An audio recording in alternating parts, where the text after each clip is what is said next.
దేవుడు మనల్ని బాగు చేయడానికి, మనల్ని నయం చేయడానికి, ఆయన మన కొరకు ఏం చేయడానికైనా సిద్ధంగా ఉంటాడు ఎప్పుడైనా.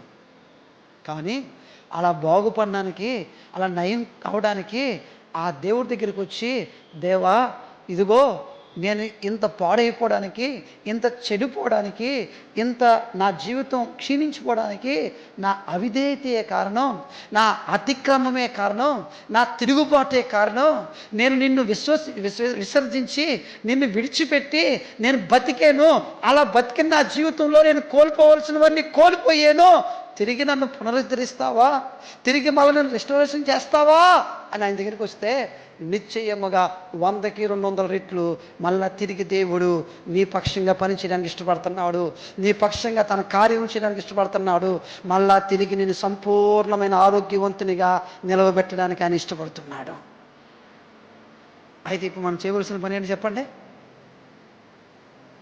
మనం చేయవలసిన పని ఏంటి చెప్పండి? ఆయనకి అప్పగించుకోవడమే. మన అవిధేయతని, మన అతిక్రమాన్ని, మన పాపాన్ని ఆయన ఎదుట ఒప్పుకోవడమే.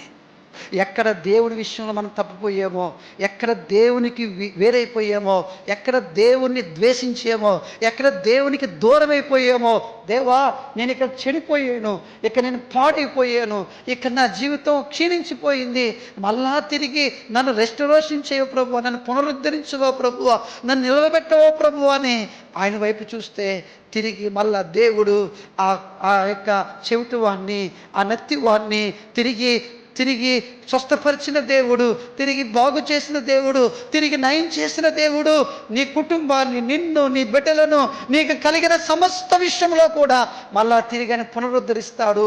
మళ్ళా తిరిగి కడతాడు, తిరిగి నిర్మిస్తాడు, తిరిగి బలపరుస్తాడు. అలాంటి కృప దేవుడు మనకందరికీ అనుగ్రహించును గాక. ఆమేన్.